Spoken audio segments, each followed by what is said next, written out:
Convido você a abrir sua Bíblia no livro do Apocalipse, capítulo 7. Livro do Apocalipse, capítulo 7. E nós vamos ler aqui uns versículos, do versículo 9 em diante. Hoje eu queria trazer a vocês uma palavra no seguimento do filme que a gente assistiu na semana passada, para tentar aprofundar esse assunto que nós estamos vindo a tentar esclarecer, que é a questão da escatologia e o propósito de Deus para o fim dos tempos, né? Então esse filme que a gente assistiu a semana passada, ele falava justamente sobre isso, né? Ele começava com o arrebatamento, as pessoas sumiam logo no começo do filme, aí depois ele desenrolava um conjunto de situações que estão embasadas na Palavra de Deus, na Bíblia Sagrada, e que falam realmente sobre aquilo que a Bíblia prevê para o futuro, aquilo que está realmente profetizado na Escritura Sagrada, tanto no Antigo Testamento como no Novo Testamento, em particular na carta do apóstolo Paulo aos Tessalonicenses, na primeira e na segunda. Paulo fala um pouquinho sobre isso, mas é claro que o livro que mais desenvolve esse assunto é o livro do Apocalipse, né? E então aqui nesse capítulo 7, nós encontramos essa expressão. É uma palavra, uma expressão, uma designação que é muito comum nós encontrarmos no meio evangélico, referindo-se a esse período futuro, ou um desses períodos futuros, é justamente essa expressão grande tribulação, né? E de onde é que vem essa palavra, essa expressão grande tribulação? Pois é justamente aqui desse capítulo 7, nós já temos dito em teologia, há certas expressões que elas não estão na Bíblia, né? Mas são termos que vêm lá do grego e que foram adaptados e que têm um significado, mas não está na Bíblia a palavra, né? Por exemplo, trindade. A gente fala muito de trindade, mas a palavra trindade não está na Bíblia. Você pode procurar que você não vai encontrar ela. Está o sentido, o espírito. O sentido da palavra está na Bíblia. A Bíblia fala claramente que Deus não é trino, mas a expressão não está. A gente fala sobre escatologia, né? Escatos vem lá do grego, que quer dizer final, e logia quer dizer estudo. Então, o estudo das coisas do final, do fim, do futuro, né? Também não está na Bíblia, mas é uma expressão, né? Agora, essa aqui não é uma expressão da teologia, essa aqui é uma expressão bíblica mesmo. Então, vamos ler aqui Apocalipse capítulo 7, versículo 9, onde nós começamos a ler o seguinte: Depois destas coisas, olhei, e eis aqui uma multidão, a qual ninguém podia contar, de todas as nações e tribos e povos e línguas, que estavam diante do trono e perante o Cordeiro, trajando vestes brancas, com palmas nas suas mãos. E clamavam com grande voz, dizendo: Salvação ao nosso Deus, que está sentado no trono, e ao Cordeiro. E todos os anjos estavam ao redor do trono e dos anciãos e dos 4 animais, e prostraram-se diante do trono sobre os seus rostos e adoraram a Deus, dizendo: Amém. Louvor e glória e sabedoria, ações de graça e honra e poder e força ao nosso Deus, para todo sempre. Amém. E um dos anciãos me falou, dizendo: Estes que estão vestidos com vestes brancas, quem são e de onde vieram? E eu lhe disse: Senhor, tu o sabes. E ele disse-me: Estes são os que vieram da grande tribulação e lavaram as suas vestes e as branquearam no sangue do Cordeiro. Por isso estão diante do trono de Deus e o servem de dia e de noite no seu templo. E aquele que está sentado sobre o trono e os cobrirá com a sua sombra. Nunca mais terão fome, nunca mais terão sede, nem sol, nem calma alguma cairá sobre eles. Porque o Cordeiro que está no meio do trono os apacentará e lhes servirá de guia para as fontes vivas das águas, e Deus limpará dos seus olhos toda a lágrima. Amém? Então, esse é um dos textos de muitos que nós poderíamos citar para embasar este tema que nós vamos tentar desenvolver um pouco hoje.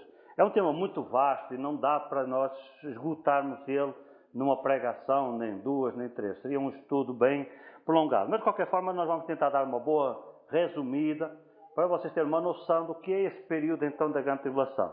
Até a questão do arrebatamento, eu creio que já estamos esclarecidos, não é? O final desta era que nós estamos a viver, a que o apóstolo Paulo chama na carta aos Efésios da dispensação da graça de Deus, por isso essas expressões das dispensações como um termo que define cada época em que Deus governa o homem de uma determinada maneira. Nesta época a característica fundamental é a graça, é a misericórdia, é a oferta da salvação sem Deus cobrar absolutamente nada do homem. Então Deus está a tentar levar o homem à salvação dessa forma, pelo bem, né?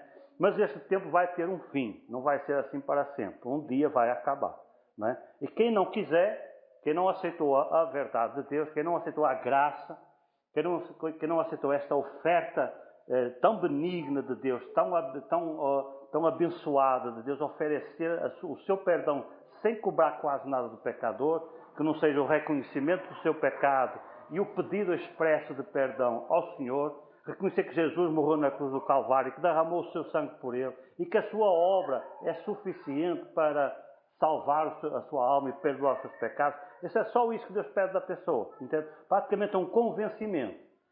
Deus não manda a pessoa ir ali, não manda a pessoa fazer aquilo, não manda a pessoa cumprir isto. Deus não pede nada do homem, até nós também não temos nada para dar, né? Se Deus realmente cobrasse alguma coisa da gente, isso é muito difícil porque a gente não consegue atender às exigências de Deus. Por isso Deus desistiu de pedir. Não vou pedir mais nada.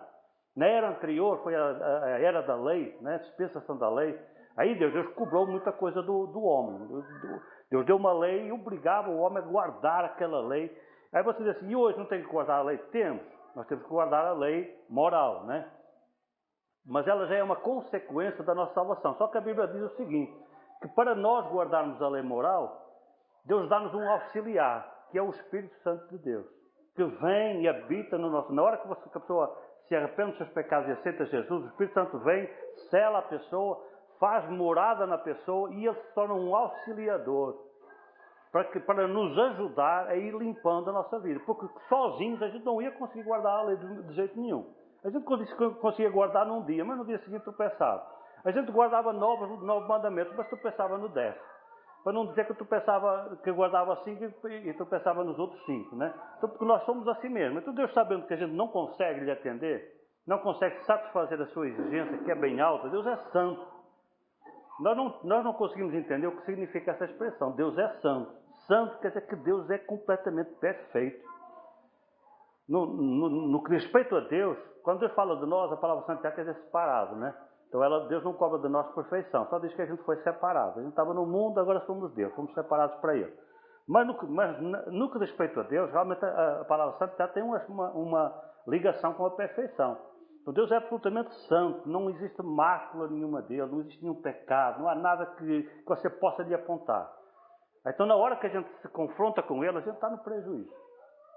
Então Deus está governando esse tempo que nós estamos vivendo, um tempo maravilhoso. Antigamente havia uma separação também entre os povos, Deus tinha um privilégio em relação a Israel. Quem não era judeu estava assim como se fosse um passo atrás, né, um degrau abaixo, e tinha que recuperar esse atraso, como se tornando prosélito, havia assim uma desvantagem. Hoje não, a Bíblia diz que Deus lançou todos debaixo do pecado, para com todos usar de misericórdia. Então hoje é assim, Deus oferece realmente de uma forma universal a sua salvação, o seu perdão, para todo aquele que possa aceitar Jesus, tanto judeu como gentio, aquele que não é judeu, né? Mas não vai ser sempre assim. Um dia Deus vai dar um final nesse tempo. Como é que vai ser esse final? Nós já falamos sobre isso. Deus vai tirar a sua igreja desse mundo, vai levar a sua igreja para o céu e vai ficar só aqui quem? Quem não aceitou Jesus. E não que eu quis nada com Deus. Aí vocês dizem, vai ser meia dúzia de pessoas. Não, vai ser muita gente. Na verdade, quem vai subir vai ser meia dúzia de pessoas. Porque a gente vê que a nossa sala hoje era para estar lotada, né?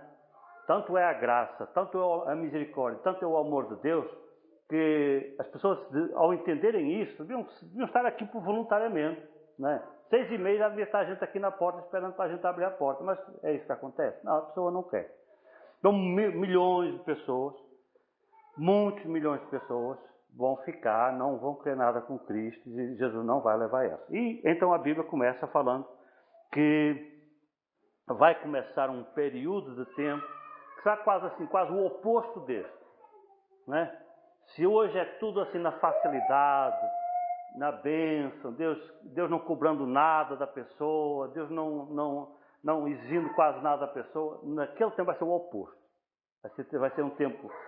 Hoje a gente costuma dizer, às vezes a pessoa é conquistada no amor ou na dor, né? A gente pergunta, você quer ser conquistado no amor ou na dor? Hoje é no amor, mas naquele tempo vai ser na dor, né? E aquele filme que a gente viu a semana passada, realmente ele ilustrava um pouco essa pressão que até os ímpios vão sentir, até o que não é cristão, ele vai sentir essa pressão. Não vai ser um tempo legal, vai ser um tempo muito, muito difícil. Jesus avisou também sobre ele. Jesus também fala um pouco sobre esse tempo futuro. Vai ser um tempo difícil, de perseguições, de opressões, até da ira de Deus. Deus também vai descarregar as suas pragas sobre a humanidade impenitente. Vai ser assim uma coisa, vai ser um tempo difícil. Pronto, e esse tempo então é definido aqui nesse texto, é intitulado como sendo o tempo da grande tribulação. Por quê? Porque nunca existiu na face da terra um tempo assim.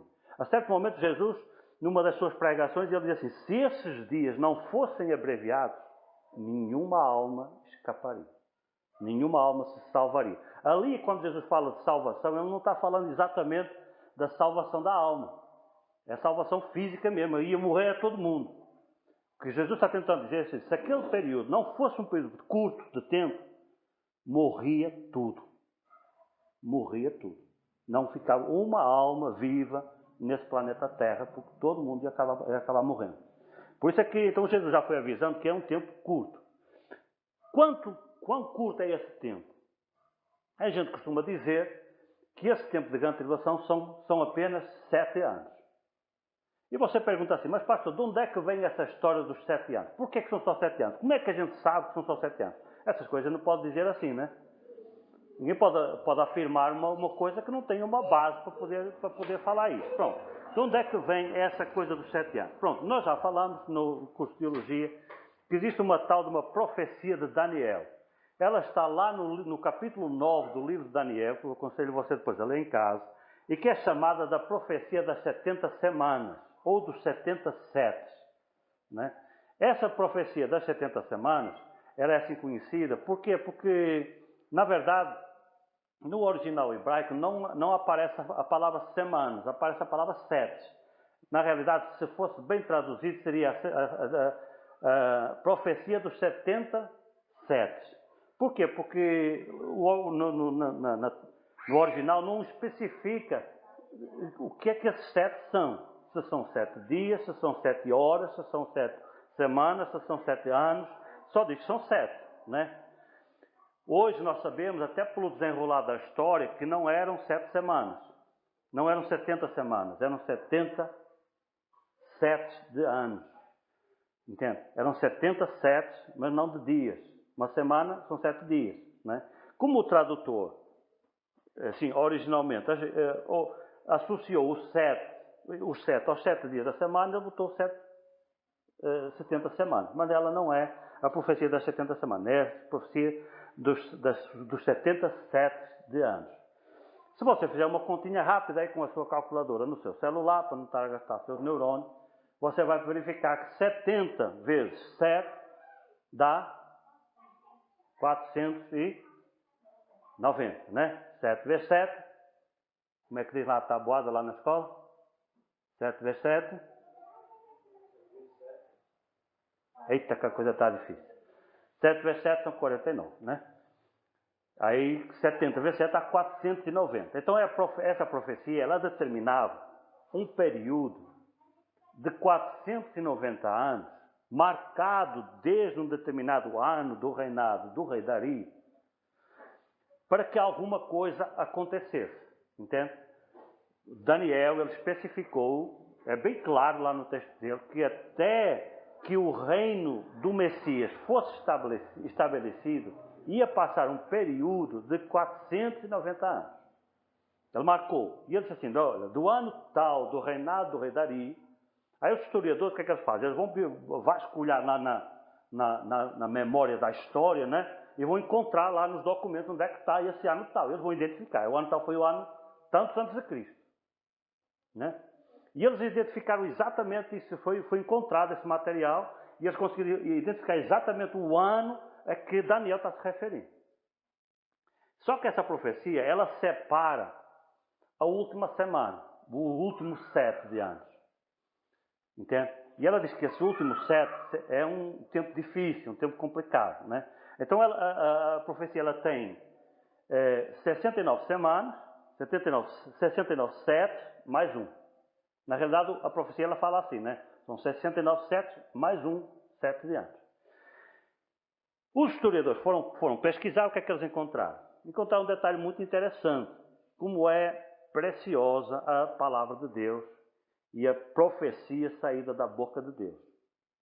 E eles descobriram que desde aquele ponto marcado ali no começo da profecia que Daniel identifica no reinado do rei Dari, se completaram exatamente, isso foi cumprido ao dia, se completaram exatamente 483 anos, você sabe quando? No dia que Jesus entrou montado num jumentinho em Jerusalém. Lembram esse episódio? Jesus voltou para Jerusalém para celebrar a Páscoa, e ele celebrou a Páscoa, depois estabeleceu a Santa Ceia, numa quinta-feira, na sexta ele foi preso, nessa quinta-feira à noite ele foi preso, foi julgado durante a noite, e na sexta-feira, por volta do meio-dia, ele foi crucificado. Não é? Então foi justamente nesse finalzinho do ministério de Jesus, quando Jesus veio para Jerusalém, onde depois havia de acontecer tudo isso, pois nesse dia em que arranjaram um jumentinho para Jesus subir, Jesus subiu em cima do jumentinho, e ele entrando na cidade, e as pessoas jogavam as suas vestes e folhas de palmeira no chão para Jesus passar. Isso era uma atitude de honra, né? Era uma atitude que se tinha em relação a alguém muito ilustre que estava chegando na cidade. Então uma forma da cidade receber essa pessoa ilustre, normalmente um rei ou um general, né? Uma pessoa famosa, era dessa forma. As pessoas jogavam as suas capas e folhas de palmeiras no chão para a pessoa passar por cima delas, como sendo uma forma de reconhecimento e respeito em relação a essa pessoa. Depois as pessoas fizeram isso a Jesus e ainda clamavam, Hosanna ao que vem em nome do Senhor. E queriam, diz a Bíblia Sagrada, queriam aclamá-lo rei. Assim, a multidão, a mesma multidão que dias depois estava clamando, dizendo crucificam, né? É porque a gente sabe hoje, né, estudo da sociologia, diz que as multidões são voláteis, né? Elas se movem assim muito fácil entre um extremo e outro, né? Portanto, essa multidão, um dia ela queria aclamar Jesus rei, aí dias depois ela quis matar Jesus. As mesmas pessoas que estavam ali, levadas pelo entusiasmo, foram depois seduzidas por um entusiasmo oposto para crucificar Jesus. Então essas pessoas, nesse dia se cumpriu a profecia de Daniel, que marcava o ano 483 para a entrada de Jesus em Jerusalém. Mas faltava cumprir então a tal última semana da profecia de Daniel. Jesus entrou em Jerusalém, a gente sabe o que é que aconteceu, ele foi crucificado e morto, ao terceiro dia ele ressuscitou, e o plano de Deus, que iria continuar ali no começo do livro dos Atos, foi interrompido. E Deus introduziu este tempo que nós chamamos de dispensação da graça. Então, assim, a profecia de Daniel está suspensa. Assim como todo o plano profético, ele está todo suspenso. Nós estamos vivendo uma era, que é um parênteses, que Deus introduziu, que não fazia parte do plano do Antigo Testamento, era um plano à parte, separado. A Bíblia diz que estava oculto em Deus, ninguém sabia, Deus não tinha revelado para ninguém, veio a revelar somente ao apóstolo Paulo, e era esse tempo que nós estamos a viver. Então esse tempo ele é como um parênteses, e ele fez com que todo esse plano ele fosse interrompido, e ficou suspenso. E ele vai ser retomado quando? Justamente quando a igreja sair. Dá para entender, né? Na hora que a igreja for arrebatada, retoma-se aquilo que tinha sido interrompido no ponto em que justamente foi interrompido, né? E onde é que ele foi interrompido? Foi interrompido no começo da Grande Tribulação. O que iria acontecer a seguir seria a Grande Tribulação, mas foi interrompido, então falta cumprir esses 7 anos, até que então finalmente o reino do Messias seja finalmente estabelecido sobre a terra. Faltam então cumprir esses 7 anos. São justamente esses 7 anos a que nós chamamos da Grande Tribulação. Voltamos para o filme. O filme, eu fui ver de novo o filme durante essa semana, eu revi mais uma vez e anotei os principais eventos bíblicos que são descritos nele. Existe sempre aquele enredo, né, que eles vão fazendo, né, do pessoal do FBI, o pessoal das forças internacionais, não sei o que mais, aquele é um enredo, né? Mas o que eu quis apanhar foram os eventos que tem respaldo bíblico, né? E realmente lá tem um bocado de coisa, embora o filme não aborde todos os detalhes que a Bíblia fala, mas tem algumas coisas que são referenciais e que são bem interessantes de nós notarmos. Então, o filme começa justamente com o arrebatamento, com o desaparecimento das pessoas. O arrebatamento, na realidade, como aquilo ali já é o segundo filme, né? O filme 2, o arrebatamento aparece só como uma memória, né? As pessoas lembram, aí ficam repassando aquilo que elas lembram, que provavelmente está no filme 1, né? Eu não vi o filme 1 todo porque a qualidade dele é muito ruim e eu acabei de assistir. Mas eu acredito que ele esteja lá. Então ele começa justamente com o arrebatamento. E temos um personagem que aparece no filme, que ele é bem interessante, que é o pastor, né? Começa num programa de televisão, ele vai num debate com mais 2 pessoas, e em que ele sustenta a doutrina bíblica, que ele ensina com muita fidelidade, de que realmente o que ali aconteceu foi o arrebatamento. E nós percebemos também uma outra coisa, que essa ideia do arrebatamento, ela é muito rebatida, né? Nesse tempo as pessoas não vão acreditar que realmente o que aconteceu foi o arrebatamento.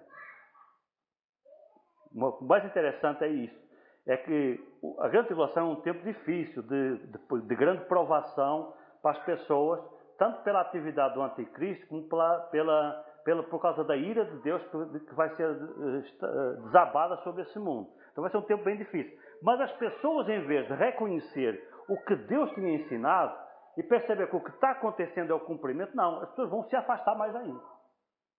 Entende? As pessoas vão se afastar mais ainda, a incredulidade vai aumentar. Parece que quanto mais o homem apanha, mais duro ele fica, né? E vai ser exatamente isso que vai acontecer. Então vai ser que a gente percebe no filme que é com muita dificuldade que eles conseguem demonstrar que o que aconteceu ali foi o arrebatamento. As pessoas não aceitam essa ideia. Qualquer teoria é boa. Tem um camarada lá que diz que foi os OVNIs, né? O cara acredita nos extraterrestres, os extraterrestres, há provas e não sei o que mais. É mais fácil a pessoa acreditar que foi os OVNIs. Qualquer besteira que se falar, as pessoas vão acreditar. Menos que foi Deus. Menos que foi o cumprimento que a Bíblia falou. Isso é uma coisa que fica claro no filme e que também é claro na Bíblia. As pessoas vão resistir muito a essa ideia. Então, o que ali aconteceu realmente não foi, na opinião das pessoas, não foi o arrebatamento. Foi uma outra coisa qualquer. Eu a seguir vou fazer um resumo do discurso do presidente, que é outro detalhe que aparece no filme, que é bem interessante, e que também retrata um pouco do que vai ser aquele tempo. Então a primeira coisa, então esse pastor vai na televisão e ele está lá no debate e fazem-lhe a pergunta. E essa pergunta ela não é respondida no debate. Só que depois lá na frente, você lembra que o agente do FBI, ele vai na igreja onde está o pastor e conversa com ele. E nessa conversa ele responde à pergunta do debate. E a pergunta do debate foi: por que é que você ficou? Se o que aconteceu foi o arrebatamento, foi Deus levando a sua igreja, e você é pastor, por que você não foi? Né? De certa forma ele ficou descalço, né? Ele ficou de saia, como é que você dizia aqui, saia justa, né? Porque ele ficou, né? E ele fica embaraçado no debate, ele não responde a essa pergunta, ele vai responder depois ao agente do FBI. E a resposta que ele dá qual é? Você lembra? Eu não estava preparado. Né? Eu não estava preparado. Na verdade, meus queridos, o arrebatamento é uma promessa maravilhosa que o Senhor tem para a sua igreja. Mas tem muita gente que vai ser surpreendido pelo arrebatamento. Tem muita gente que, para quem o arrebatamento não vai ser tão maravilhoso assim. Por quê?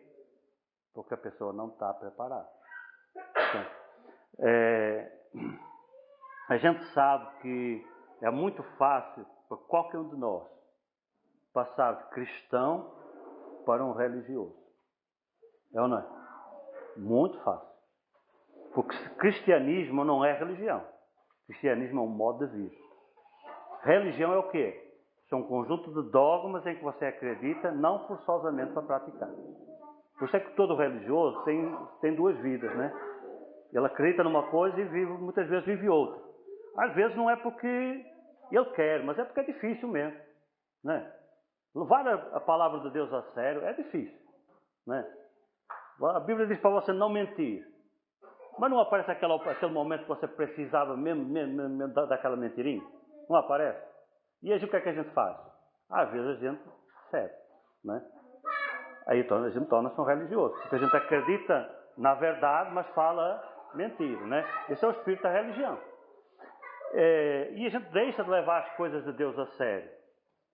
E então a conversão, ela não se torna genuína. Ela é quase que assim, a pessoa mudou de religião.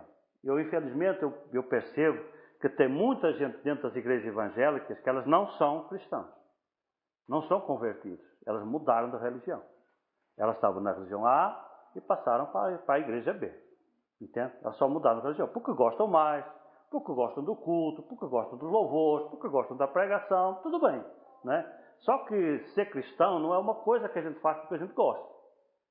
É uma coisa que a gente faz por conversão. Porque a gente percebeu que a gente tem que mudar de vida. E essa mudança de vida, conversão é isso, né? A palavra conversão, ela só quer dizer isso, é uma mudança de rumo, né? Às vezes as empresas precisam se converter, não tem? Empresa que precisa se converter, né? Ela está numa determinada atividade, a atividade não está dando certo, ela vai e se converte em outra atividade, onde ela consegue realmente trabalhar e ganhar dinheiro. Então isso é conversão, é mudar de rumo.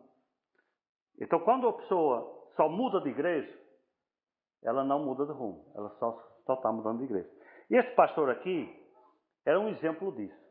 É uma pessoa que ele mudou de igreja. Fez os seus estudos, estudou a Bíblia, a gente percebe que é um cara que entende a Bíblia, compreende a Escritura Sagrada, né? Ele ensina a palavra de Deus. Eu creio que depois disso ele trata de talvez certamente se convertir de verdade. Ele entendeu que realmente ele não estava preparado, como ele mesmo confessa. Ele não estava preparado, porque ele não tinha se convertido de verdade, mas entretanto ele cai em si e realmente tem a sua verdadeira conversão. E por isso então ele já começa a pregar com outro entusiasmo, com outra paixão a palavra de Deus, e mesmo em meio a um tempo muito mais difícil, né? Nós vemos no filme que o agente do FBI, quando ele entra na igreja, ele entra com um livro na mão. O que é que ele fala esse livro? A Bíblia. Ele leva uma Bíblia, né? E quando ele mostra a Bíblia para o pastor, o que o pastor diz? Ele diz, tenha cuidado. Hoje é perigoso andar com esse livro, né? Mas mesmo sendo perigoso, o pastor vai pregar e vai ensinar o que a Bíblia ensina. Ou seja, a gente vê ali uma mudança. Mas essa mudança aconteceu fora do prazo, né? Fora do prazo, assim, no que respeita ao arrebatamento. Em relação à alma dele, se ele realmente se converter, ele vai para a eternidade com Deus do mesmo jeito, né? Mas não foi no arrebatamento. O segundo evento que a gente encontra o terceiro evento que a gente encontra no filme, também muito interessante, com um respaldo fortíssimo na Bíblia, é aquele judeu que se converte, né? Essa é uma das áreas mais que a gente precisaria de muito tempo para meditar, mas que é importante a gente referir. Há um judeu lá que se converte, né? E esse judeu, ele está com aquelas vestes judaicas, né? Até o corte do cabelo dele é diferente, e ele pega numa Bíblia, talvez pela primeira vez na sua vida, e vai e abre a Bíblia, justamente na conversão do apóstolo Paulo, a conversão de Saulo de Tarso. Ele começa a ler ali a conversão de Saulo de Tarso, e depois o que acontece na hora em que ele é batizado, que a Bíblia diz que ele tinha como se fossem umas escamas nos olhos, e na hora que ele foi batizado essas escamas caíram, né? e os olhos se abriram, porque quando Jesus apareceu a Saulo de Tarso no caminho de Damasco, ele ficou cego, né? Ele ficou cego, e só quando ele foi batizado é que ele voltou a enxergar.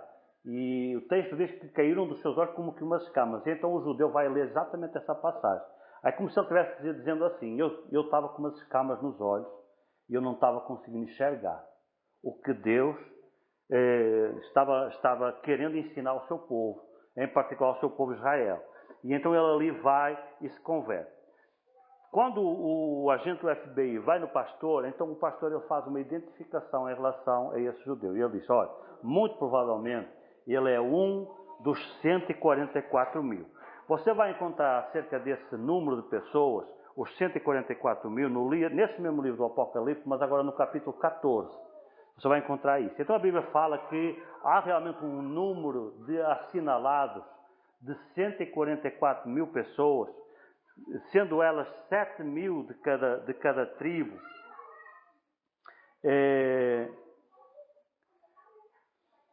Sendo essas pessoas 7 mil de cada tribo.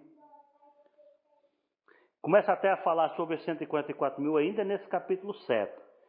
Está aqui no versículo 4. E ouvi o número dos selados, e ouvi o número dos selados, e eram 144 mil selados, ou marcados, de todas as tribos dos filhos de Israel. Quem são esses 144 mil? São os judeus.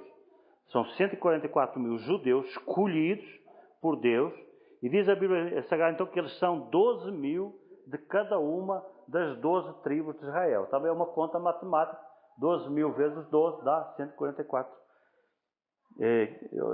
Dá 144. Então, 144 mil. Então, esses são o número. Então, esse aqui é um conjunto de pessoas que Deus vai chamar logo no começo da grande tribulação, diante do seu povo Israel, que vão reconhecer Jesus como seu Messias. O que os judeus sempre recusaram até hoje, né? Eles não acreditam que Jesus fosse o Messias prometido. Mas esses 144 mil eles vão entender e vão se converter de verdade e vão aceitar Jesus, reconhecendo Ele como sendo o verdadeiro Messias. E esses 144 mil vão ser os primeiros grandes evangelistas da grande tribulação. Vai ser eles que Deus vai usar de uma forma preferencial para levar o Evangelho às pessoas que estiverem disponíveis para o receber durante esse tempo da grande tribulação. São essas pessoas aqui, esses 144 mil. Depois, lá no capítulo 14, nós lemos que eles são pessoas especiais, porque são pessoas que não são todos homens, são virgens, nunca tiveram mulher, né? Não tiveram relações sexuais, e por causa disso Deus vai escolher essas pessoas e eles vão realmente fazer uma obra tremenda na grande tribulação. Quem vai pregar o Evangelho na grande tribulação? Isso é uma pergunta que muitas vezes as pessoas fazem. Porque se a igreja foi para o céu e não ficou nenhum crente na terra, quem é que vai pregar? Né? Aqui tem um texto no começo do livro do Apocalipse, eu pensei em procurar, mas depois eu acabei de esquecer, mas depois eu passo para vocês, que fala acerca de um ministério dos anjos. Quem, logo no começo da grande tribulação, quem vai pregar pela primeira vez o Evangelho vão ser os anjos. Porque não há cristão na terra, né? Não há crente na terra. Então quem vai começar a pregar os seus anjos. E através do ministério dos anjos, 144 mil vão se converter. E depois, através de 144 mil, eles vão conseguir converter muita gente aqui no planeta Terra. Tá certo? E esses 144 mil são 144 mil judeus. Nós temos uma religião, uma seita, bem conhecida aqui no nosso meio, na nossa sociedade, chamada Testemunha de Jeová, cujo templo não é nem muito longe daqui, né? Que eles acreditam que são eles esses 144 mil. Eles acham que eles são os 144 mil. Isso realmente é uma heresia, uma falsidade em relação ao que a palavra de Deus ensina, porque a Bíblia Sagrada fala claramente, primeiro, que esses 144 mil eles vão existir no futuro na grande tribulação. A grande tribulação não começou ainda, por isso não podem ser eles. Segundo, que esses 144 mil são judeus, de cada uma das 12 tribos de Israel. Então não são brasileiros, não são portugueses, não são alemães, não são argentinos, não são do Paraguai, não são chineses, são só judeus. São israelitas, ou israelenses, como vocês chamam aqui. Então são esses os 144 mil. Então são esses que vão começar a pregar. Então esse personagem que aparece no filme, ele personifica justamente essa ação evangelística que vai ser feita através desses homens. Então ele consegue logo levar um bom grupo, né, de homens e mulheres e começa a separar essas pessoas todas num canto. Bom, vamos analisar aqui um pouquinho rapidamente o discurso do presidente dos Estados Unidos.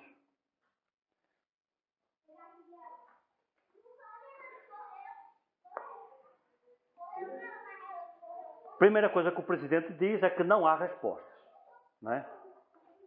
Não há respostas. Que a melhor forma de você negar uma verdade é você dizer que não há respostas para a pergunta, né? Então ele começa por dizer que não há respostas. Ele diz várias coisas bem interessantes. A primeira delas diz que não há respostas, ou seja, ele não aceita nenhuma resposta, ou seja, não está aceitando que foi o arrebatamento.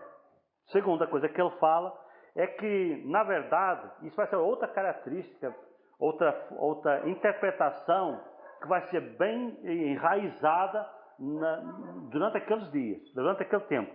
É que as pessoas que ficaram foram salvas de uma catástrofe. Entende? O pensamento vai ser, aconteceu algo terrível com as pessoas que sumiram. Nós não sabemos o que aconteceu. Mas o que aconteceu não foi bom. Porque a palavra de Deus diz que o arrebatamento vai ser bênção, né? Porque a gente vai para o céu, vai para a presença de Deus. Mas eles vão conseguir espalhar que o que aconteceu com as pessoas, nós não sabemos o que aconteceu. Mas coisa boa não foi. Foi uma coisa terrível. E nós fomos salvos. Então as pessoas que ficarem para a grande tribulação, elas vão se sentir os privilegiados. Porque elas foram salvas de terem passado por uma experiência aterradora, uma experiência terrível, raptados por extraterrestres, ou tendo sido mortos, né? É uma palavra também que sai muito no filme. As pessoas perguntam: o que aconteceu com eles? Eles estão mortos? Né? As pessoas fazem essa pergunta: o que aconteceu com eles? Estão mortos? Então isso vai ser a fala. Então ele vai ser espalhado o que aconteceu, e o presidente dos Estados Unidos, no discurso dele, ele fala exatamente isso.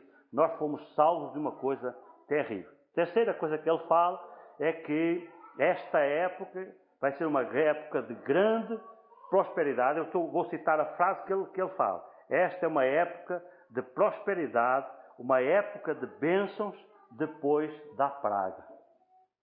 Ele usa exatamente essa expressão. Essa expressão eu tirei do filme. Esta é uma época de prosperidade, uma época de bênção depois da praga. Então o que aconteceu com aquelas pessoas foi uma praga terrível e levou essa gente. E nós fomos salvos, graças a Deus. Então agora o tempo que vai começar vai ser um tempo bom. Tempo de bênção, tempo de prosperidade. É claro que a Bíblia Sagrada mostra-nos que não vai ser exatamente assim, bem pelo contrário. Quarta afirmação do presidente é que é justamente ele anunciar a unificação monetária. Uma moeda só no mundo inteiro, né? Aí eles abrem mão do dólar, do poderoso dólar, para a moeda única mundial. Quinta afirmativa do presidente é o censo de emergência. Uma vez que sumiu muita gente, é preciso fazer um novo censo, né? Saber quem ficou, quantos ficaram, quantos sumiram, ter uma noção. Há um censo de emergência. Só que esse censo de emergência ele vai ser usado de uma forma perversa pelo anticristo, né? Na realidade, esse censo de emergência é justamente para identificar as pessoas. E no censo de emergência é colocado a sexta notícia do presidente, que é o chip biológico, né? Ou o chip B, como eles também chamam, e que a Bíblia fala dele aí nesse mesmo livro do Apocalipse, que é o sinal da besta. O sinal da besta, que a Bíblia diz que será colocado ou nas costas da mão ou na testa, né? Hoje esse chip já existe. Já tem gente implantada com ele para outras atividades. E a gente sabe que hoje você pega no seu cartão de crédito e aí você vai ver que ele tem lá uma partezinha metálica, né? E nessa partezinha metálica consegue-se colocar milhões de informações, né? E a gente percebe ao longo do filme que esse chip ele serve para tudo, né? Acaba o dinheiro, porque a Bíblia diz que ninguém vai poder comprar nem vender se não tiver o chip, se não tiver o sinal da besta. Então você não tem como você sobreviver. A gente percebe no filme que tem gente que ainda tem uns dólarzinhos, né? Quando a pessoa tenta comprar alguma coisa com dólar, o vendedor recusa e denuncia a pessoa para que ela seja presa. Por quê? Porque ela está usando dinheiro, dólar, porque ela não tem o chip. E naquele tempo, quem não tem o chip não pode comprar nem vender. Ou seja, é uma estratégia realmente tremenda usada pelo inimigo para conseguir ter o povo todo na mão. E com o desenvolvimento da tecnologia, nós não sabemos, mas se esses dias acontecerem já no nosso tempo, nós já temos tecnologia suficiente para que uma coisa dessas funcione. Com toda a facilidade, né? Um pequeno chip faz GPS, você consegue saber onde a pessoa está com toda a exatidão. Como o seu celular tem uma configuraçãozinha que chama-se localizador. Se você tiver o seu localizador ativado, qualquer pessoa consegue saber onde é que você está. Inclusive, a própria polícia tem usado essa ferramenta para localizar pessoas que estão desaparecidas, né, que estão sumidas. Elas usam. Pessoas que foram raptadas, que foram localizadas pelo GPS do celular. É um chipzinho, bem pequeno, né? Você sabe que a maior parte do seu celular é tela e bateria. A placa dele é cada vez menorzinha, cada vez mais pequenina, porque não precisa de muita coisa.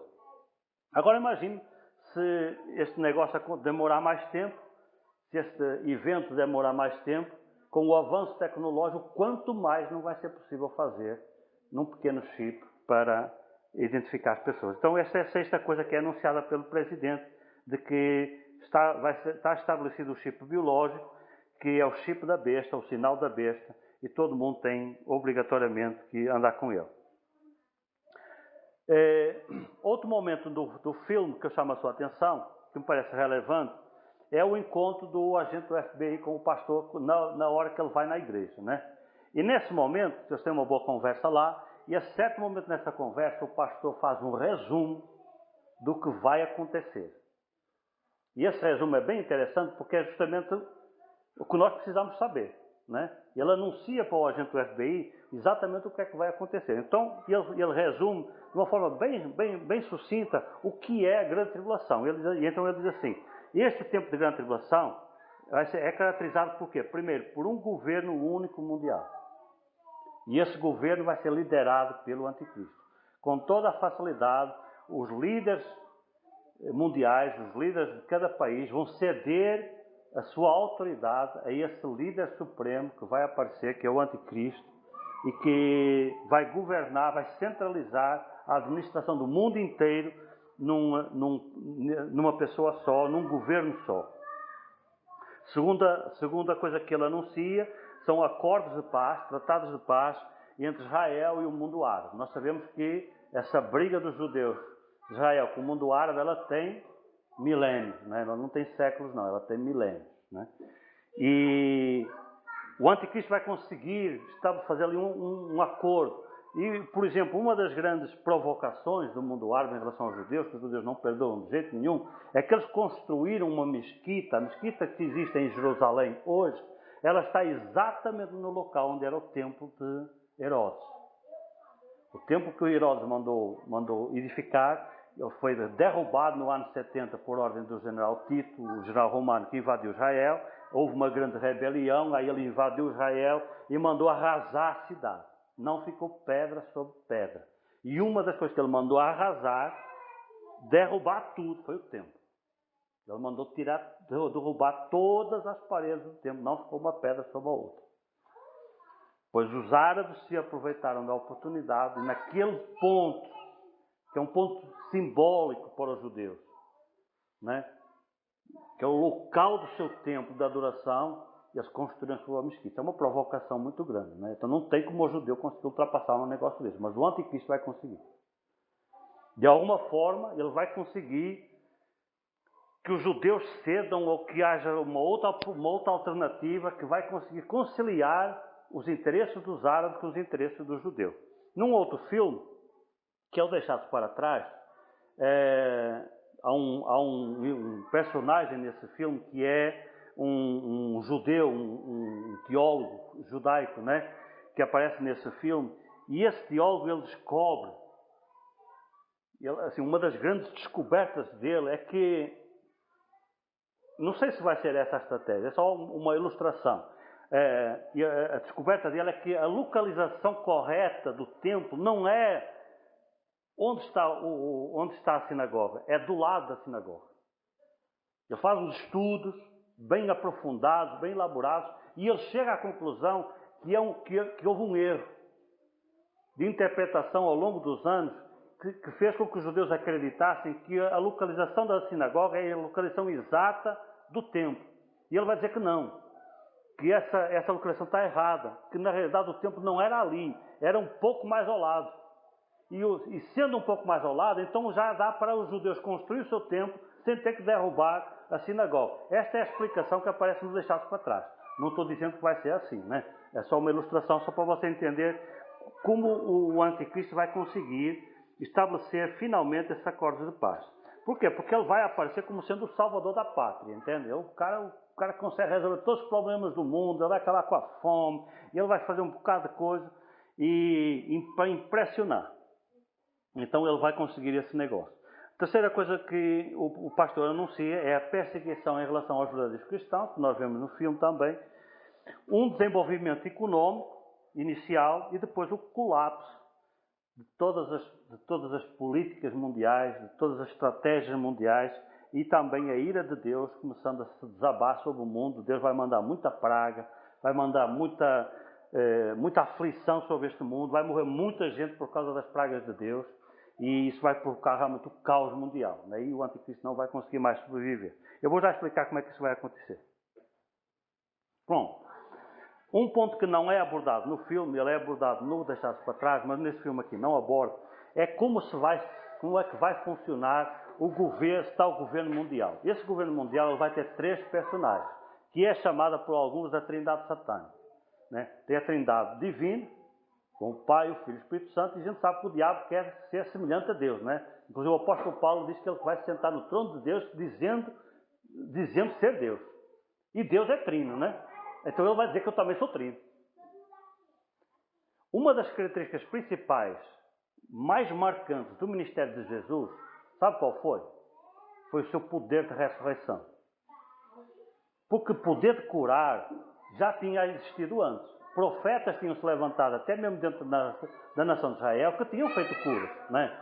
Elias curou, Eliseu curou. Então havia profetas que tinham feito curas. Então Jesus, quando apareceu curando pessoas, não foi exatamente uma novidade. Outras pessoas já tinham feito isso antes, pelo poder de Deus, naturalmente. Né? Mas Jesus, agora, havia alguns milagres que nunca ninguém tinha feito. Por exemplo, curar um cego de nascença. É dado testemunho, quando Jesus cura o cego de nascença, é dado testemunho assim, nunca ninguém curou um cego de nascença. Já tinha havido relatos de cura de cego que cegou ao longo da vida. Um problema de saúde, sei lá, a gente sabe que tem doenças que levam à cegueira, diabetes, né? Glaucoma, tem coisas que levam à cegueira, né? Acidente. E havia relatos de pessoas que foram curadas. Mas pessoas que enxergaram, deixaram de enxergar e depois foram curadas. Alguma pessoa que nasceu cego, que nunca enxergou, né? Isso não havia relato histórico que tivesse acontecido. Mas principalmente a questão da ressurreição. Que ele morreu, Jesus vai e puxa a pessoa para a vida de novo. Isso aí é muito mais raro. Né?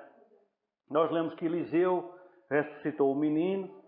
Né? É um dos poucos exemplos que nós encontramos no Antigo Testamento de ressurreição. Foi quando Eliseu ressuscitou o menino. Mas era uma coisa muito rara. Então essa é uma marca bem característica do ministério de Jesus. Pois o diabo vai fazer isso.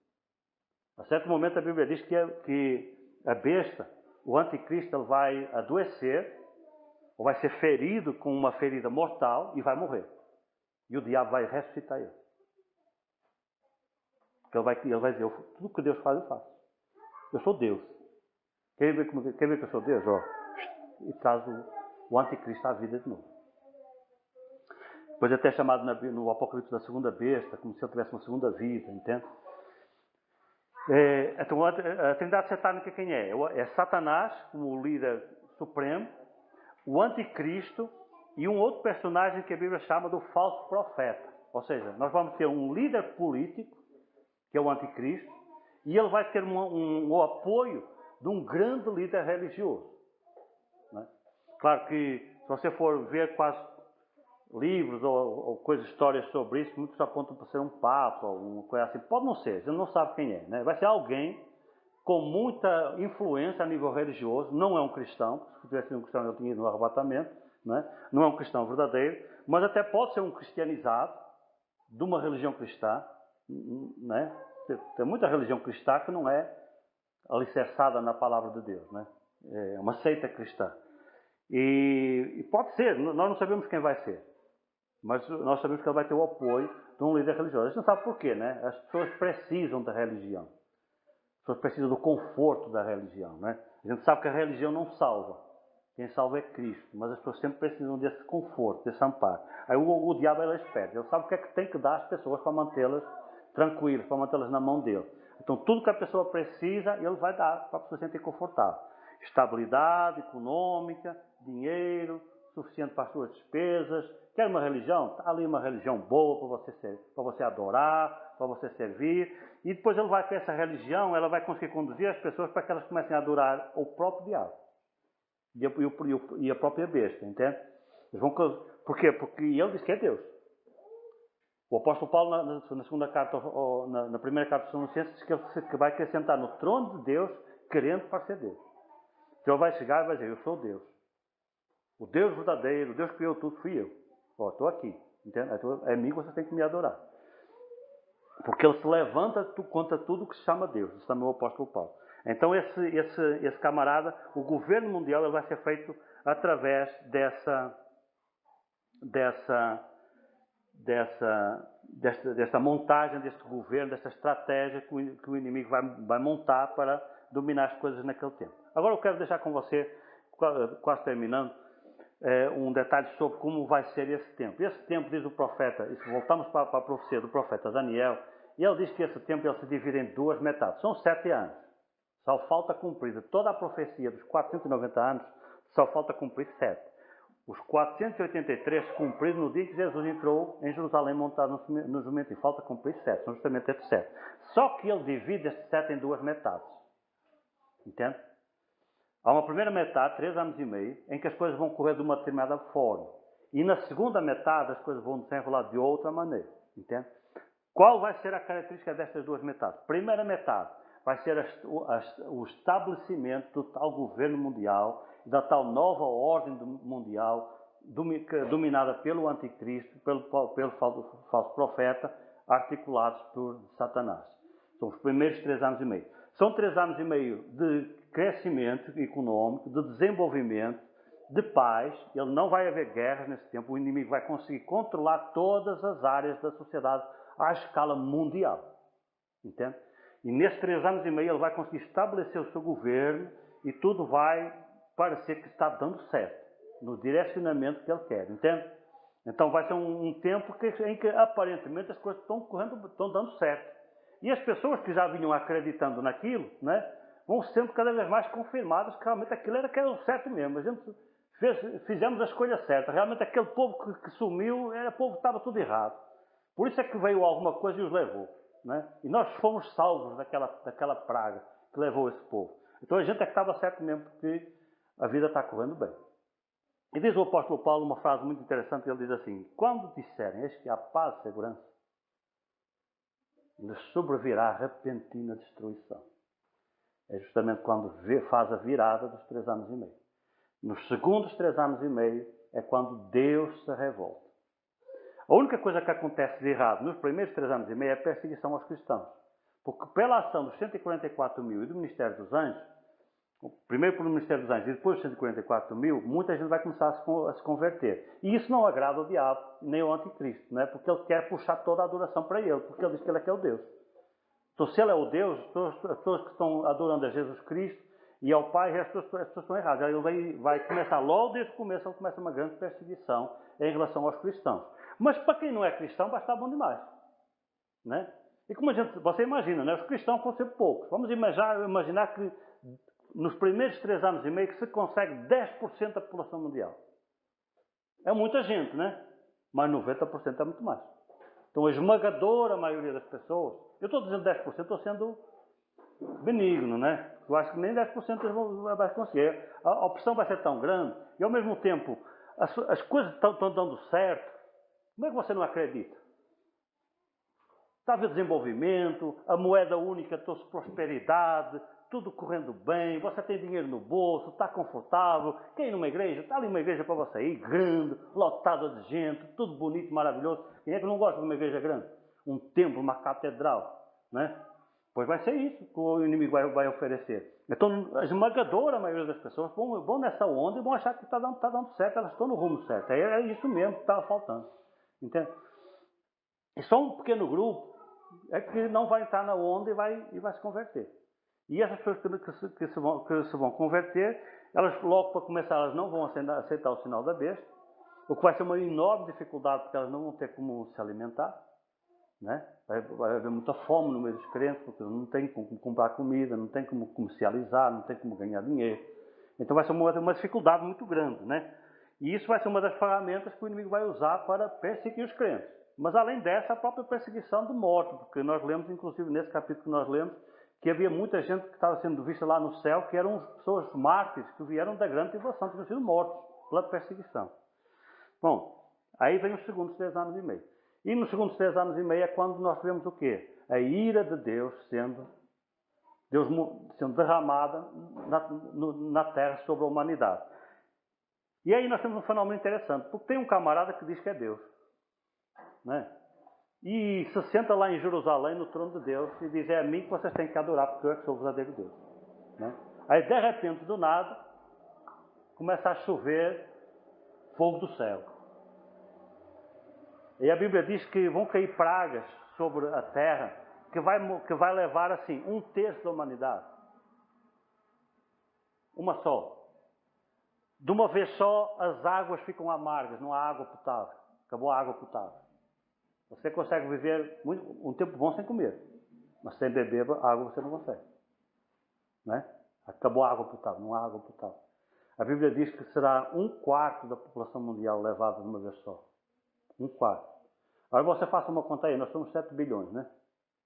Vamos imaginar que no arrebatamento 1 bilhão vai embora. Estou sendo muito generoso, viu? Estou sendo muito generoso. Será admitir que nós somos 1 bilhão de crentes na Terra. Eu não acredito que sejamos tanta gente. Mas vamos simplificar a conta, né? Então, na nossa conta, estamos 6 bilhões de pessoas ao rácio atual, né? Ao censo atual de habitantes no planeta. Aí o anticristo começa a governar, o negócio começa dando certo, né? As pessoas todas entusiasmadas, é isso mesmo, 6 bilhões de pessoas ali, todas animadas. Aí alguns vão se converter, mas a gente sabe que é residual. Aí vem uma primeira praga de Deus, e vai 1/3. 1/3 de 6 bilhões é quanto? 2 bilhões. 2 bilhões de pessoas mortas numa só praga de Deus. É muita gente. A China sumiu. Olha, virou deserto a China, não tem ninguém lá agora. Esqueça a China. 2 bilhões. Bora. Essa é só a primeira. Aí vem a segunda. Mais 1/4, 25%. Sobraram quantos? 6 bilhões, saíram 2, estamos com 4, né? Mais 25%, mais 1 bilhão. Tira mais 1 bilhão. Já só tem 3, quer dizer, a população reduziu para metade. Eu só estou a falar de 2 das pragas, porque são várias. As taças da ira de Deus sendo derramadas. Essas taças da ira de Deus, elas são por causa de quê? Elas são, essencialmente, uma revolta de Deus. Nós já dissemos que esse tempo de tribulação é um tempo difícil. É um tempo difícil pela ação do inimigo, pela ação do diabo e pela ação de Deus, né? Porque Deus, assim, o homem vai estar apanhando dos dois lados. Ele leva uma bolachada do diabo, na hora que ele pensa que sem direito, leva 2 de Deus, né? Aí volta para o outro lado, né? Você sabe como é, você leva uma tapa de um lado, a sua cara vira para o outro, né? Aí quando você chega do outro, já está apanhado de novo. E a humanidade vai estar assim, apanhando dos dois lados. E quando Deus começar a revoltar, o inimigo vai se revoltar junto. Entende? O inimigo vai ficar furioso, porque agora Deus deu sinal de vida. Porque na realidade o problema vai ser esse. Nos primeiros 3 anos e meio, Deus vai estar no tranquilo. Se você for ler aí o seu livro do Apocalipse, até o capítulo 12, você só vê coisas acontecendo no céu. João está lá no céu, João é arrebatado lá para o céu, e ele começa a ver só coisas acontecendo lá. Abrem-se os livros, abrem-se os selos, desatam-se não sei o quê, tal. É só a preparação. Depois do capítulo 12 para a frente, do capítulo 13 para a frente, é que a coisa começa a desenrolar. E aí o negócio, aí as coisas já não acontecem mais no céu, começam a acontecer aqui na terra. Ou seja, o inimigo se assenta no trono de Deus, diz que é o próprio Deus, Deus está em silêncio, não dá sinal de vida, está tudo tranquilo. Aí de repente Deus resolve dizer, ei, eu estou aqui. Vamos acertar nossas contas? Vocês dizem que esse camarada aí é que é Deus? Vocês vão ver o que é que eu vou fazer com ele. E começar a cair. Em primeiro lugar, o alvo preferencial da ira de Deus é Israel, por causa da sua rebelião em relação a Deus e de não aceitarem Jesus como seu Messias. Mas depois a própria humanidade inteira que está indo na mesma onda. E então vai ser um tempo particularmente difícil. Os segundos 3 anos e meio são os tais dias que depois que Jesus falou que se não fossem abreviados, nenhuma alma escaparia. Era para morrer tudo. Além de, Jesus não está falando de salvação da alma. Está a falar de salvação física mesmo. Morria tudo. Se não fossem 3 anos e meio, se fossem 4 anos, morria tudo. Porque o negócio vai ser tão apertado, tão difícil, que não haveria escape para ninguém. Todo mundo acabaria morrendo ali na grande tribulação. Pronto. Esse tempo são apenas 7 anos, são um tempo curto, vai ser extremamente difícil. Ao fim desses 7 anos, vai acontecer então a primeira ressurreição, em que as pessoas que morreram no Antigo Testamento, até Cristo, incluindo os 12 apóstolos, vão ressuscitar para entrar no reino milenial. 1000 anos, então Jesus virá à Terra finalmente. No arrebatamento ele só vem aos ares, ninguém vai ver Jesus. Na vinda à Terra, Jesus vem mesmo à Terra, ele vai pousar ali no Monte das Oliveiras e ele vai governar durante 1000 anos a partir de Jerusalém. Satanás vai ser amarrado, vai ser preso, com ele todas as suas hostes, e vai ser um tempo maravilhoso e abençoado esse tempo. Mas nesse tempo só vão entrar crentes. Acredita-se que a igreja virá com Jesus. Quando Jesus vier à Terra, que a igreja que está lá no céu, durante os 7 anos, a igreja vem junto. Porque Jesus prometeu que onde ele estivesse, a gente estaria com ele. E nós somos o seu corpo, ele é a cabeça. Uma cabeça não anda sem o corpo, né? Fica um negócio meio esquisito. Aí, quando o corpo for, quando a cabeça for, o corpo vai junto. Então, em princípio, a gente virá com Jesus também e a gente reinará. Teremos uma posição diferente, a gente não vem como homens no sentido que nós somos hoje, viremos com corpos transformados, seremos outro tipo de pessoa e teremos certamente funções durante o milénio, mas a Bíblia não especifica muito acerca disso.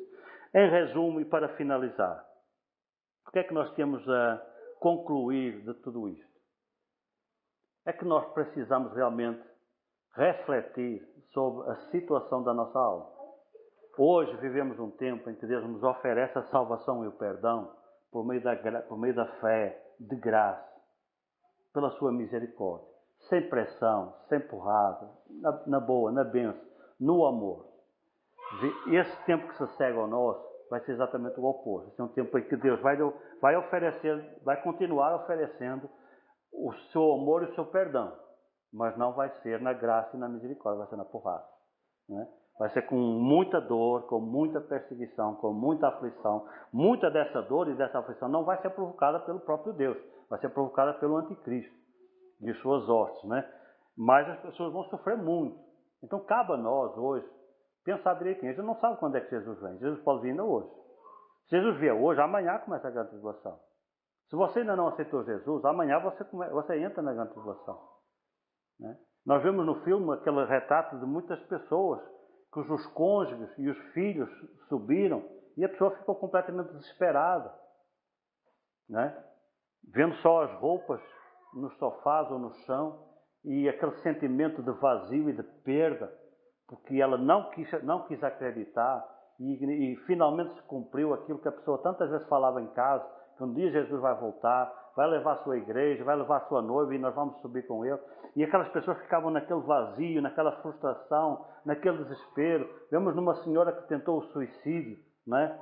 Que no caso do filme não é conseguido, mas certamente muitos vão ser conseguidos, né? Muita gente vai estar num desespero tal pela perda de toda a sua família e ao mesmo tempo por saber que não subiu por causa da sua incredulidade. A pessoa vai estar a terminar a sua vida. Isso vai acontecer por quê? Porque a pessoa não quis acreditar hoje. Então, nosso apelo continua a ser sempre esse. Creia em Jesus.